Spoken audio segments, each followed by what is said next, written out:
Good morning, CMSW. We're continuing our Black History Month celebration with a look at a musician who is known internationally but made his home right here in Chanhassen, Minnesota. Of course, we're talking about the one and only Prince. We're wearing his signature color today to honor him.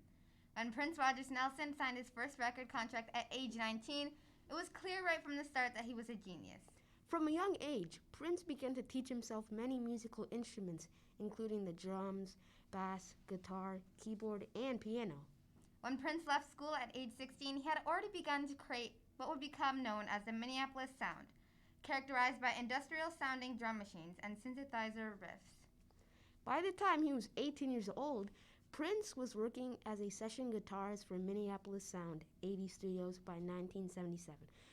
At age 19, he had a contract with Warner Records.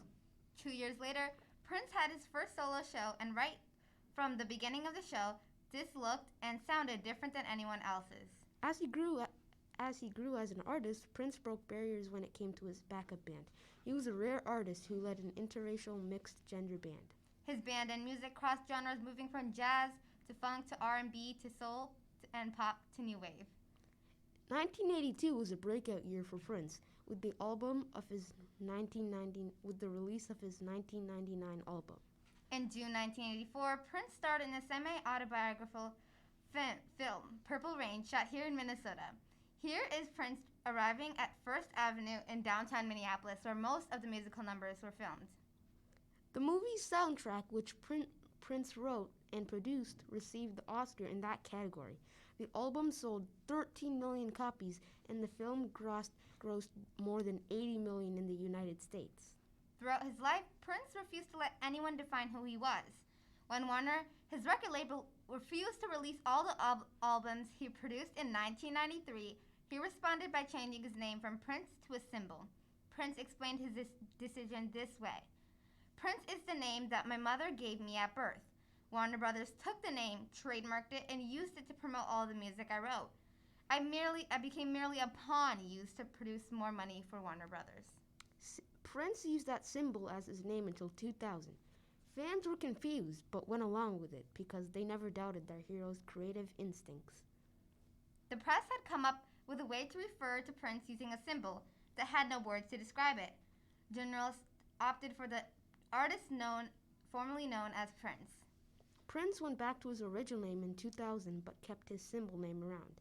During the Super Bowl halftime performance in Miami 2007, he played a custom guitar in that shape to make the game even more special.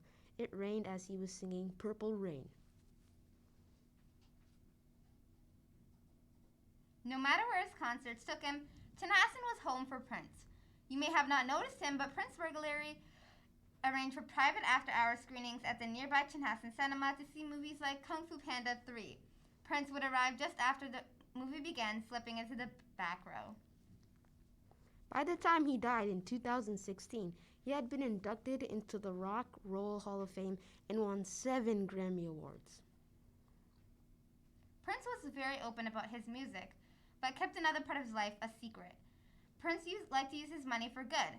He once set a check to help out young people of color putting up solar panels in Oakland, California. Prince also helped bring attention to #YesWeCode and break down racial barriers in the tech community.